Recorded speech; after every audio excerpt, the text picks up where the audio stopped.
তো ফ্রেন্ড আজ চলে এসেছি কিন্তু একটা বিয়ের বাড়িতে। বিয়েটা কিন্তু আমাদের গ্রামের বিয়ে, কিন্তু আমাদের এই পারে ব্রিজের পারে, মানে ইদ্রাকপুরের যে ব্রিজের পারে যে সরকারি আবাসনটা আছে, ওখানে কিন্তু বিয়েটা বৌভাতের অনুষ্ঠানটা হচ্ছে। এটা আমাদেরই একটা ভাইয়ের বৌভাতের অনুষ্ঠান। তো এরকম এখানে সাজগোজ করা কমপ্লিট হয়ে গেছে। আমরা কিন্তু গিয়ে বউ দেখতে পাইনি, আমরা কিন্তু আগেই খেতে বসে গেছিলাম, কিন্তু বউ তখনও রেডি হতে পারিনি। তো যেহেতু রিসেপশন ছিল, তো সেহেতু পিছনের দিকে এখানে কিন্তু সেই করোনার পেশেন্টগুলো রাখা হতো, সেই জায়গা আমার তো দেখেই কেমন লাগছে, সেই জায়গায় আবার গেছি খেতে আমরা। তো যাই হোক, তো এখানে কিন্তু বেশ সুন্দর করে মেনু কার্ড ছিল এবং কাঁসার থালায় কিন্তু খাবার দিচ্ছিল।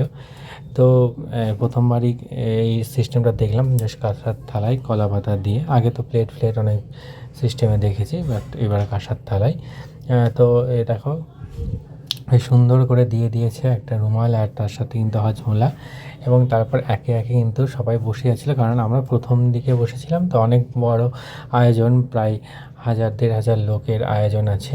তো সেই জন্য আমরা সবার ফার্স্টে বসেছিলাম। তো দিতে একটু লেট করছিল। তো ফার্স্টেই কিন্তু এরকম একটা পানির পাসিন্দা, তার সাথে চাটনি, এবং তারপরে নান, পুরি, চানা মশলা, ভাত, ভেজ ডাল, সুন্দর করে আলু, ঝুরঝুরে আলু ভাজা এবং কাতলা মাছ সবই কিন্তু ছিল। এবং তারপর ছিল কিন্তু বাসন্তী পোলাও, তার সাথে কিন্তু খাসির মাংসর মধ্যে কিন্তু মেটে দিয়ে সুন্দর করে ছিল আর কি।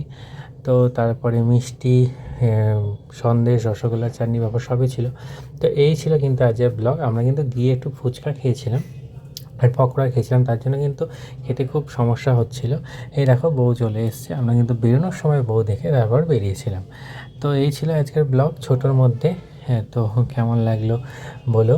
এরকম ছোট ছোট ব্লগ আরও তোমরা পাবে। আমি কিন্তু রিলস ব্লগ এখন কম করছি, এখন চওড়া ব্লগগুলোই করব। একটা স্মৃতি থেকে যায়, সবার নিজেদের দেখলেও বেশ ভালো লাগে যে না, এই সময় এই ভিডিওগুলো করেছিলাম। তো সেই জন্যই করছি। তো আজকের মতো টাটা, আবার নেক্সট ব্লগে দেখা হবে, বাই।